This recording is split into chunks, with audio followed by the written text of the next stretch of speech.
मित्रमैत्रिणी नमस्कार. काल 12 फेब्रुवारी रोजी जो कामगारांचा देशव्यापी संप होता तो काल कोल्हापूरमध्येही मोठ्या प्रमाणात या संपाला लोक आणि कामगार वर्ग उपस्थित होता.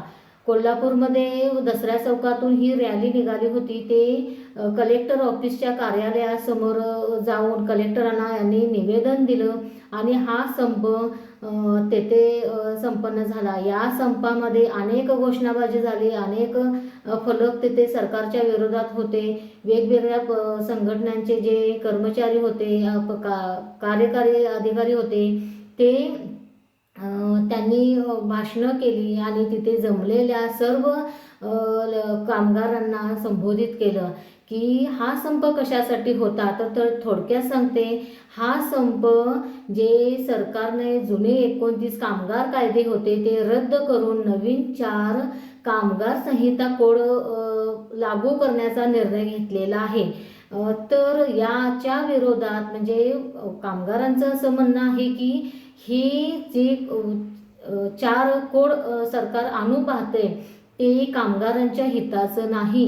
ते मोठमोठे उद्योग आहेत, उद्योगपती आहेत आणि यांच्याच हिताचं या कोडमध्ये आहे आणि कामगारांचे जे हक्क होते ते या कोडमुळं काही प्रमाणात कमी होणार आहेत.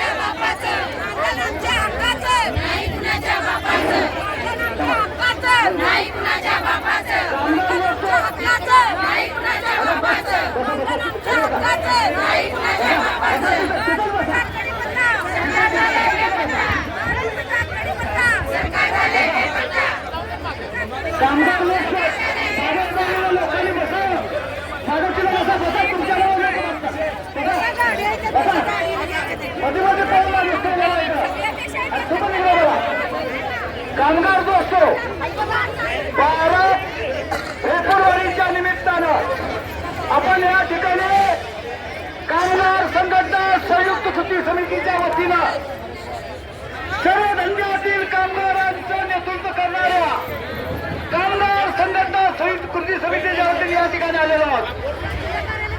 आपले संघटना निर्णय असल्या तरी आपल्याला एकजुटीनं लढल्याशिवाय पर्याय नाही. आतापर्यंत आपण आपल्या प्रश्नासाठी अखंडपणे लढलो.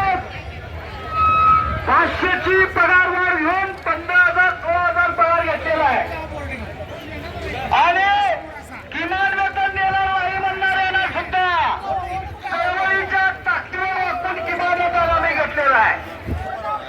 कामगारांचा हक्क जे तयार झाले 29 कामगार कायदे ते संपुष्टात आणून 4 कामगार संहिता भारत सरकारने घोषित केल्या 2021 ला. पण गेले 5-6 वर्ष आपल्या कामगार चळवळीने केलेल्या प्रचंड लढ्यामुळं ते भीत होते. आता असू दे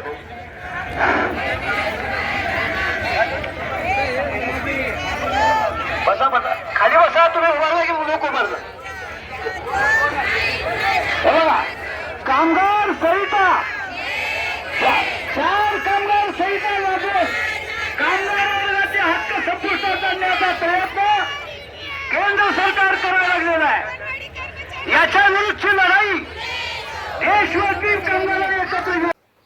पूर्वी बघा, ज्या वेळेला हे 29 कायदे पूर्वी नव्हते, देश पारतंत्र्यात होता, ब्रिटिशांच्या अंडर होता, त्यावेळेला याच कामगारांनी, गिरणी कामगार असतील किंवा काही मजूर असतील, खाणीमध्ये काम करणारे कामगार असतील, रेल्वेतले कामगार असतील, यांनी संप करून लाठी मार सोसून प्रसंगी जेलमध्ये जाऊन काही बलिदानही या ज्या वेळेला यांनी आपल्या हक्कासाठी मागणी मांडायला ब्रिटिश सरकारपुढं सुरुवात केली त्यावेळेला त्यांच्यावर लाठीमार करण्यात आला. प्रसंगी त्यांना तुरुंगात पण पाठवलं. एवढा मोठा सगळा संघर्ष करून त्यांनी हे कायदे मिळवलेले होते.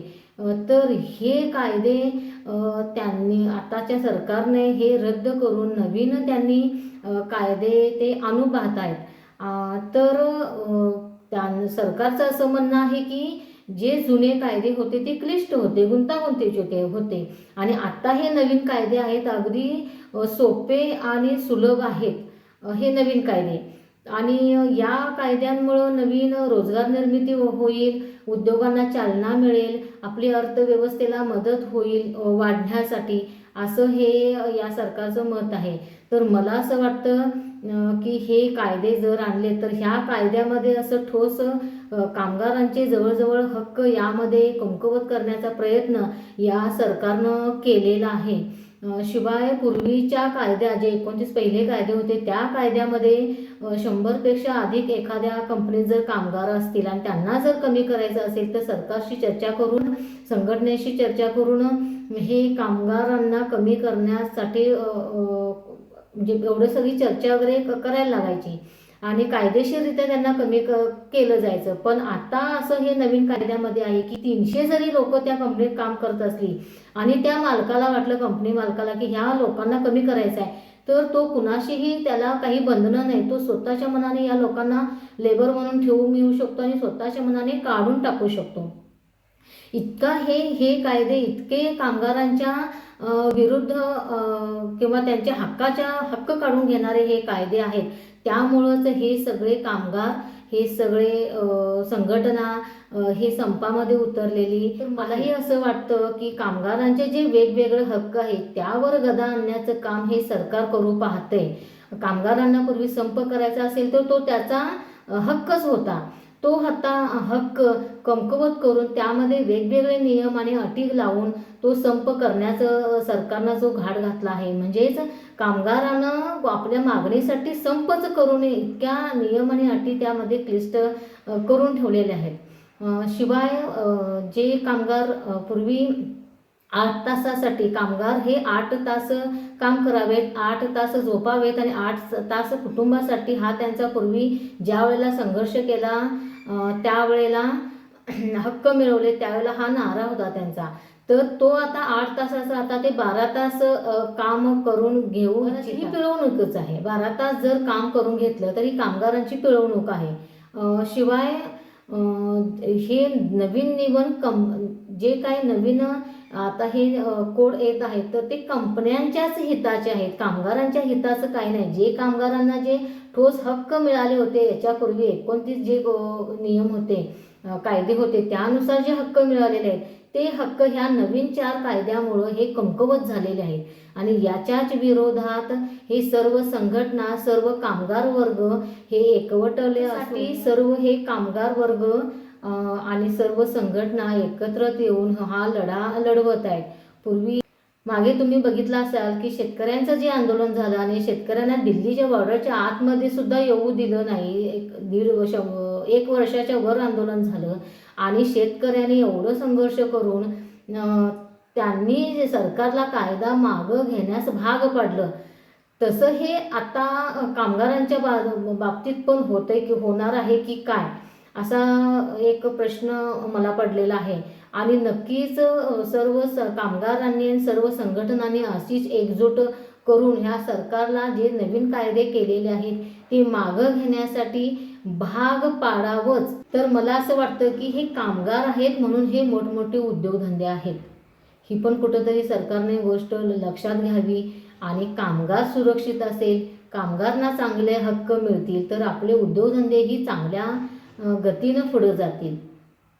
तुम्हाला काय वाटतं या 4 जे कोड सरकारने आणलेलं आहे त्याबद्दल तुम्हाला काय वाटतं कमेंटमध्ये नक्की सांगा. आणि जर व्हिडिओ आवडला असेल व्हिडिओला लाईक आणि शेअर करायला, सबस्क्राईब करायला विसरू नका. धन्यवाद.